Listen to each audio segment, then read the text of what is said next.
आप ये दो साधन अपनाएं।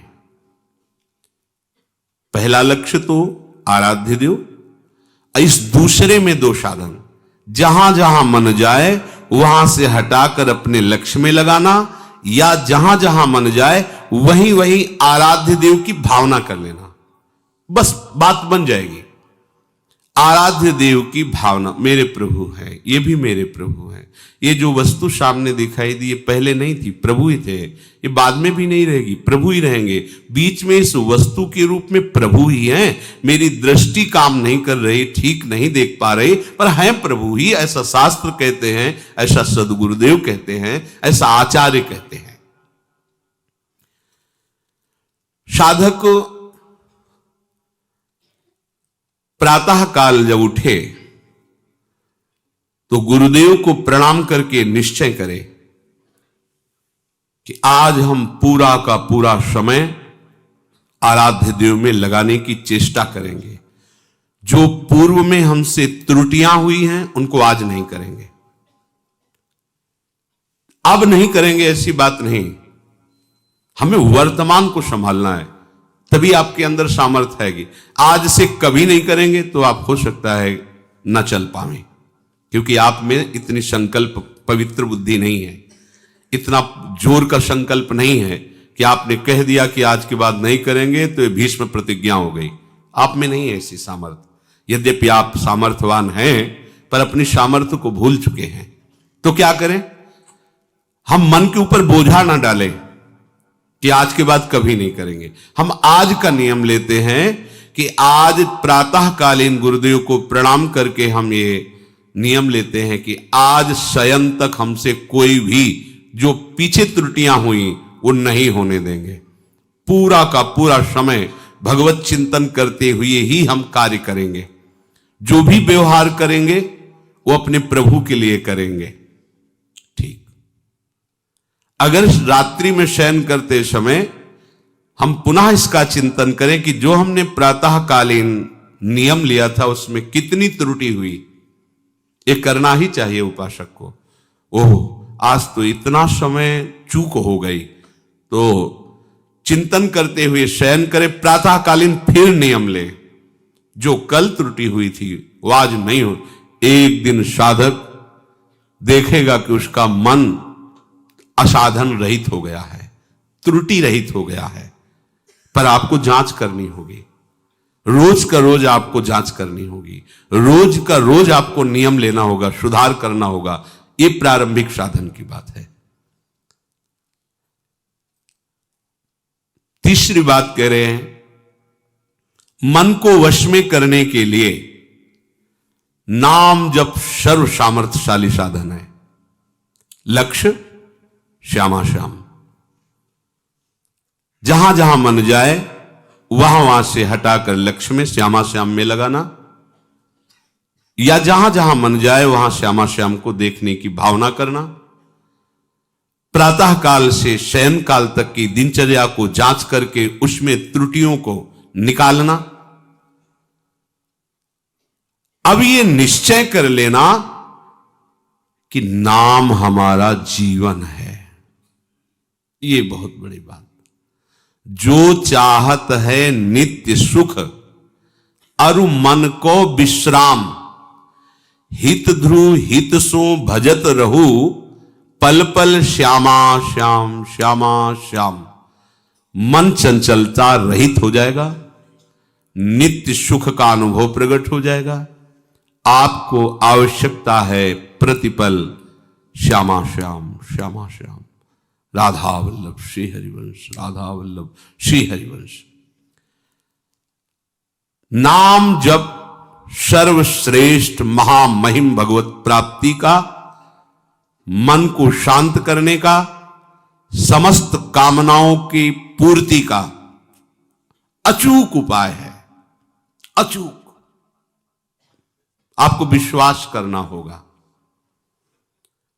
जो चाहिए आपको प्राप्त हो जाएगा।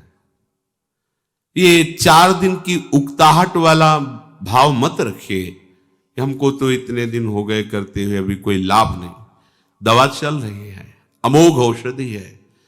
ये सबसे पहले आपकी दुर्गति का नाश करेगा, पाप का।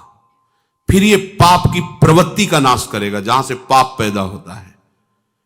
दिव्य ज्ञान प्रकाशित करके रूप का दर्शन कराएगा, प्रेम की जो चाहिए।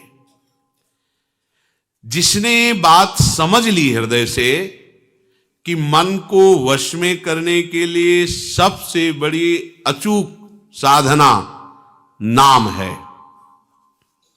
गोस्वामी श्री तुलसीदास जी कह रहे हैं, अय जीव तू सदा नाम का अनन्य बन। देखो, जो हमें सदगुरुदेव ने अपना जीवन स्वरूप नाम दे दिया है, हम नहीं जान पाते। छोटी छोटी बातों के लिए हम अवहेलना करते हैं। उनको तो उच्छिष्ट मिलता है, हमको तो उच्छिष्ट नहीं मिलता। जिस थाल में गुरुदेव पाए तो मुख से निकाल के उसमें थोड़ी रखते हैं, तो ऐसे पा रहे हैं। और उनकी उस थाल के उच्छिष्ट का रखना चाहिए महत्व। इतना हम महत्व रखते हैं। अगर हमें जरा सा प्राप्त हो जाता है तो मन नाच उठता है, आज सदगुरुदेव का उच्छिष्ट मिला है। लेकिन हमारी बुद्धि इस बात पे नहीं जाती कि जो गुरुदेव ने सदा अपना जीवन माना है, नाम मंत्र, सदा उसको रसास्वादन किया है, वो अंदर से हमें दे रहे हैं। उसके प्रति आपकी महत्व बुद्धि नहीं हुई। विचार कीजिए, गुरुदेव का वो उच्छिष्ट जो जीवन है, उनका स्वाद लिया है, उसका उसी में है वो, और वो दे दिए, उस पे महत्व बुद्धि नहीं है। हमें क्या दिया गुरुदेव ने? उनको तो स्वेटर दिया है, उनको माला पहनाया है, उनसे हंस के बात करते हैं। हमको क्या? ओहो, ये बाहरी चेष्टाएं गुरुदेव की कृपा मानी जाती है क्या? ये तो विषय संसारी पुरुषों को मिल जाती है। संत उदार दयालु हैं। ये जो आपको नाम मिला, ओहो, इसके अनन्य हो जाओ, गोस्वामी जी कह रहे हैं। और अनन्य का भाव बड़े भाव से, यही हमारा जीवन हो जाए। जो चाहते हैं नित्य सुख, अरु मन को विश्राम, हित ध्रुव हित सो सानुराग रे, राधा राधा राधा राधा वल्लभ श्री हरि। अमृत है अमृत, आप पान तो करो इस अमृत का, चिरंजीवी हो जाओगे। राधा राधा। इस कलिकाल में वैराग्य, योग, यज्ञ, तपस्या, बड़े बड़े दान, ये हमें आनंद प्रदान नहीं कर सकते, क्योंकि ऐसी मलिनता है कि दान दे के अहंकार आ जाएगा तो दान का काम खत्म। और यज्ञ के लिए पवित्र सामग्री नहीं रह गई, संविधा नहीं रह गई, सब अपवित्र हो रहा है। तपस्या, शरीर ऐसे कमजोर हो रहे हैं कि तप के लायक नहीं कि सीधे प्रकृति का वार झेल सके।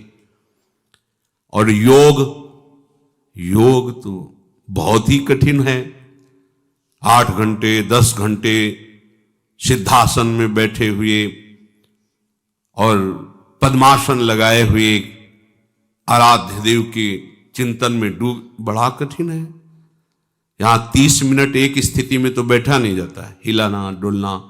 8 घंटे 10 घंटे बिना हिले डुले, कितना कठिन योग है।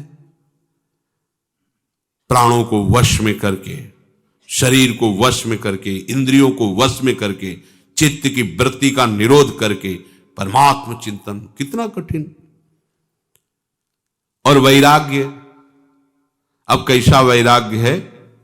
हंसी लायक वैराग्य है, उपहास करने लायक। हर वस्तु, हर व्यक्ति जैसे संसार के सुखों में मगन है, वैसे ही हमारा मन भी। तो बाहर से कपड़ा बदलने से हम वैरागी थोड़ी हो गए। राग का त्याग ही वैराग है। वैराग बिना राग का, बिना आसक्ति का, विरक्त, कहीं आसक्त नहीं, ऐसी स्थिति नहीं है। सब जगह से आसक्ति हटा ली तो शरीर में आसक्ति है, अपनी इंद्रियों का दुलार। कहां वैराग? वैराग्य प्रभु के सिवा कुछ और स्मृति में नाना, यही सच्चा वैराग्य है। कोई भोग, कोई व्यक्ति, कोई स्थान, कोई मान बड़ाई, कुछ नहीं, एकमात्र आराध्य देव। ये हो गया राग रहित स्थिति। तो बड़ा कठिन है, ये सब तुम्हें प्राप्त हो जाएगा।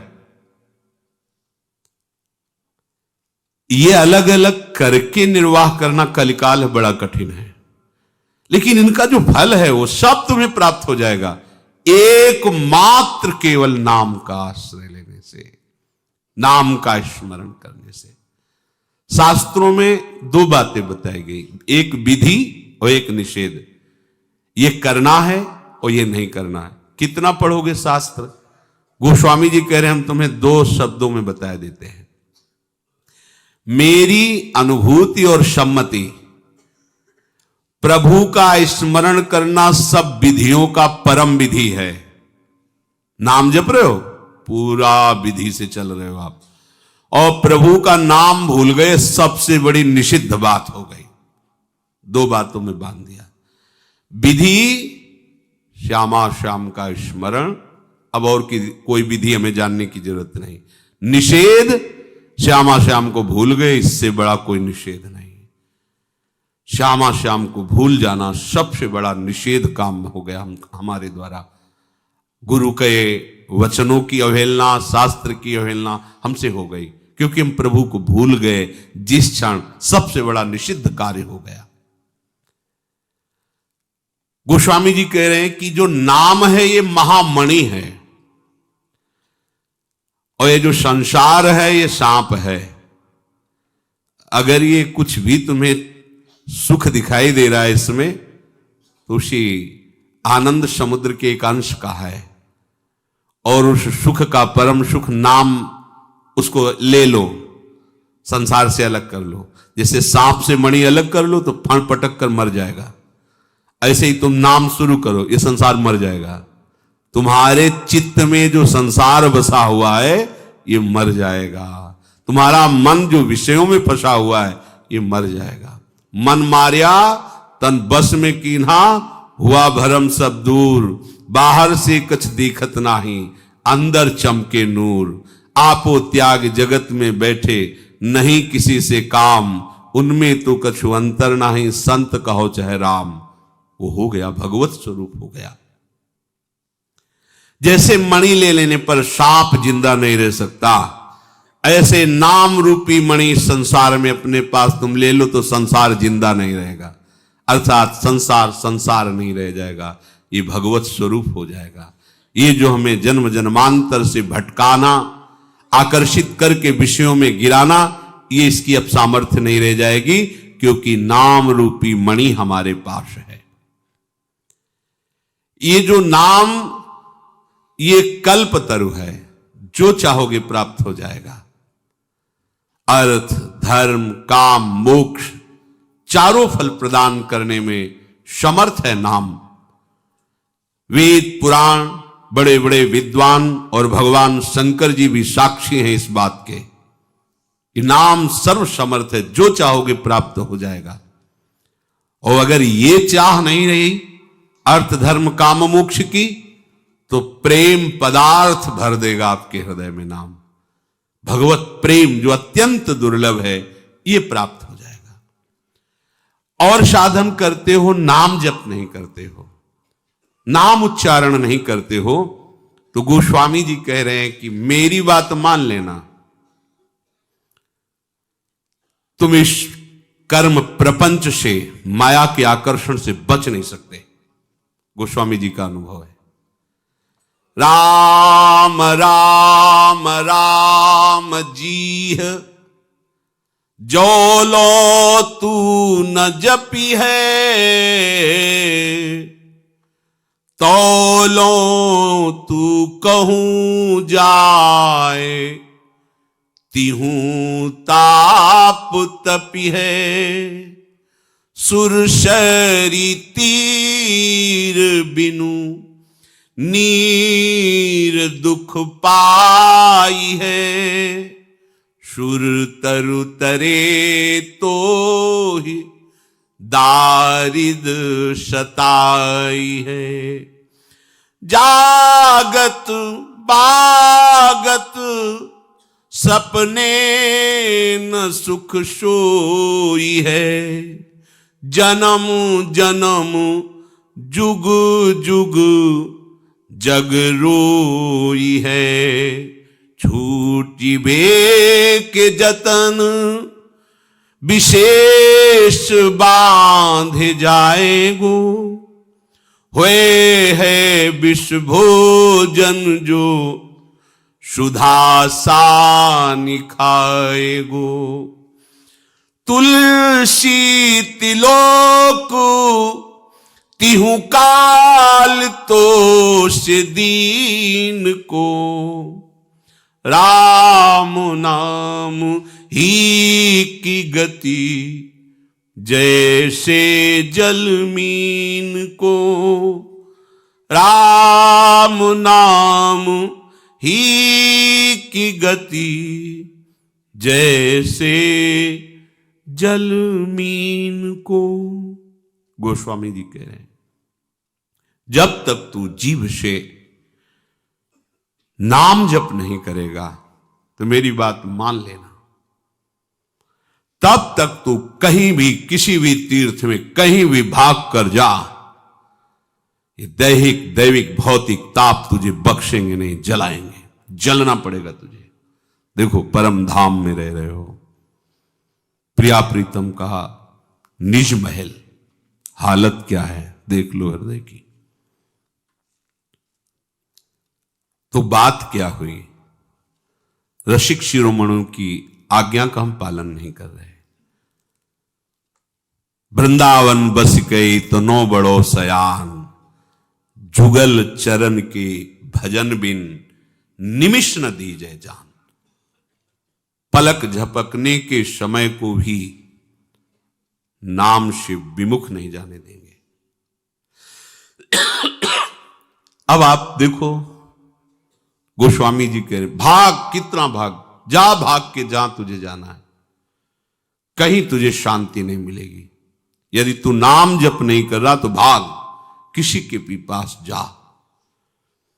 पूज्य श्री राधा बाबा के पास जब कोई जाता और प्रश्न करता भागवतिक, तो बाबा पूछते कितना नाम जपते हो, जाओ कम से कम 1 लाख रोज नाम जप करो, फिर 1 महीने के बाद आना, प्रश्न करोगे तो हम उत्तर देंगे तो शायद समझ पाओ, नहीं ऐसे तुम्हारी बुद्धि उत्तर नहीं समझ पाएगी।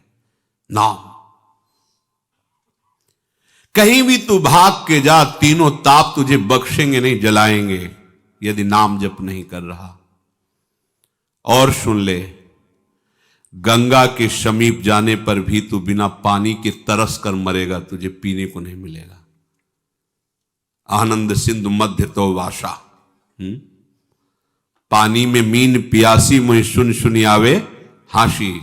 आनंद समुद्र के यहां रहने पर भी हम आनंद से वंचित हैं, क्यों? क्योंकि नाम जप नहीं है। गोस्वामी जी का यही भाव, सुरसरि तीर बिर नीर दुख पाई है।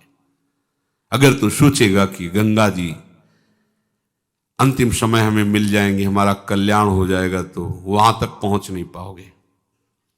बिना गंगा जल के तुम्हारे प्राण छूट जाएंगे, क्योंकि तुमने नाम जप नहीं किया। पक्की बात है। एक पूज्य श्री भाई जी ने घटना बताई कि एक ऐसे थे कि जो भी सामने जाए उसका नाम बता देना, उसके मन की बात बता देना, तुम इस काम के लिए आए हो वो सब बता देना। बड़ा उनका यश हुआ कि बड़े सिद्ध पुरुष हैं। तो भाई जी गए, वहां पहुंचते ही भाई जी ने उनको देखा तो बोले ये तो भक्ति विहीन है, भक्ति तो है नहीं इनके अंदर, पर ये बातें कहां से जान जाते हैं।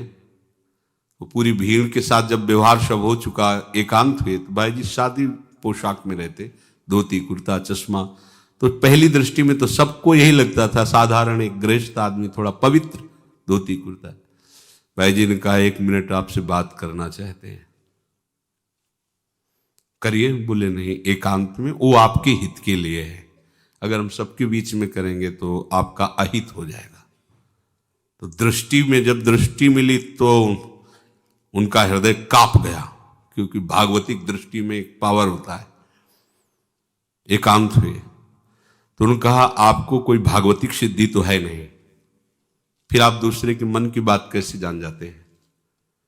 आप स्पष्ट मुझे बताइए। तो हाथ जोड़ा और कहा, हमारी बात किसी से कहना नहीं। हमने एक यक्षिणी सिद्ध की है, और कान में उन्होंने ऐसे गमछा से ढके दिखाया, तो इतना मल शौच यहां कान में लगाए थे। उस अपवित्र स्थान में यक्षिणी बैठती, जो कान में बता देती, इसका ये नाम है, इस काम के लिए आया, ये भावना है। बोले मुझे यक्षिणी सिद्ध है। इस तो उन्होंने कहा, इससे क्या होगा? 4 लोग तुम्हें प्रणाम करेंगे, धनराशि देंगे, वस्तुएं देंगे, क्या होगा? तुम्हारी दुर्गति तुम्हें इंतजार कर रही, बख्शेगी नहीं, मान लो मेरी बात। पर वो भक्ति ऐसे थोड़ी हो जाती है। भगवान की जब विशेष कृपा होती, तब ये सब प्रपंच से हटकर प्रभु का भजन होता है। तो भाई जी ने बताया कि उन्होंने एक दिन यक्षिणी से पूछा कि हमारी मृत्यु कब और कहां कैसे होने वाली है। तो उसने बताया, अमुक दिन में इतने बजे मृत्यु होने वाली। तो उनको भाई जी की बात ध्यान आई कि दुर्गति इंतजार कर रही। तो पास में नर्मदा जी थी, तो उन्होंने सोचा जाकर नर्मदा में खड़े होकर के और भगवान नाम उच्चारण करेंगे, और उसी समय मृत्यु आ जाएगी, मेरा काम हो जाएगा। उठा के पटक दिया यक्षिणी ने, कहा, जिंदगी भर हमें अपनी गुलामी में रखा, अब तुम्हें हम जाने देंगे? हमारा चिंतन करके मरो और हमारे आदेश में रहो, तुम भी यही बनो। ये गोस्वामी जी जो कह रहे, इस बात को समझो। सुरसर तीर बिन नीर दुख पाई है, सुरतर उतरे तुई दारिद सताई है। कल्प वृक्ष भी मिल जाए तो तुम दरिद्र ही बने रहोगे, क्योंकि नाम रूपी धन नहीं। ये संसार के भोग, संसार की वस्तुएं, संसार का वैभव ऐसा है कि जितना बढ़ता जाता है उतनी भूख बढ़ती जाती है, उतने गुना। 100 रुपये से पहले काम चल जाता था तो 200 की आकांक्षा हुई। जब 2 लाख रुपए हो गए तो 4 लाख की आकांक्षा हुई। जब 4 लाख रुपए हो गए तो 8 लाख की आकांक्षा हुई। जब करोड़ों में खेलने लगा तो अरबपति बनने की इच्छा हुई। जब अरबों आ गए तो भारत का सबसे बड़ा धनी बनने की इच्छा हुई। भारत का धनी बन गया तो विश्व में सबसे ज्यादा धनाढ्य मैं हूं, अगर वो भी हो जाए तो देवराज के पद की भावना जागृत हो। ये सुरसा है, सुरसा। ये दुगना अपना मुख बढ़ाती चली जाएगी, कितना आप कामनाओं की पूर्ति।